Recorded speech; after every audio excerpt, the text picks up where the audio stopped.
said that the DIA report was low confidence intel. Can you share what other assessments are currently underway to get to the bottom of just how effective these strikes were?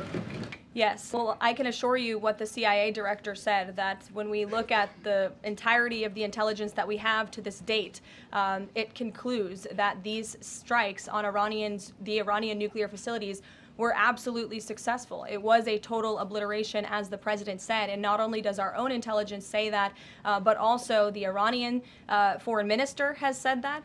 We saw Israel conclude the same thing based on their own intelligence. We also had the United Nations say that as well. So I think the only other time the United Nations, Israel, Iran, and the United States has agreed on something is that the sky is blue, but they all agree that Iran's nuclear facilities were completely demolished. And it's to the same reporter, I will add, Natasha Bertrand of CNN, who has done this in the past. In 2020, it was Natasha Bertrand who had 51 intelligence analysts falsely lie to her, but she still put it on paper for some reason, that the Hunter Biden laptop story was Russian disinformation.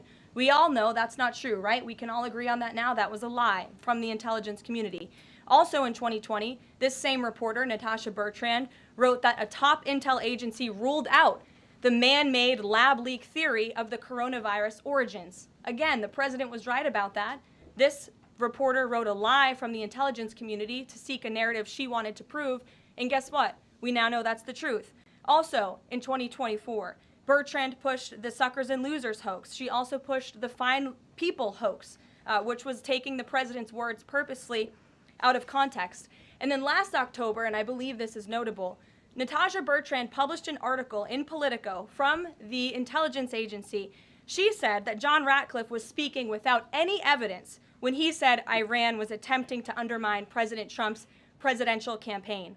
And then we, of course, found out that was absolutely true. In fact, the Biden administration declassed an intel report which said they had high confidence that Iran had done exactly what Ratcliffe alleged. They did run an influence campaign to hurt President Trump's candidacy. In fact, we know the Iranians tried to take President Trump's life.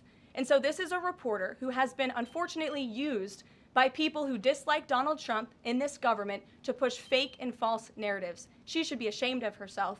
And that's not what reporting is.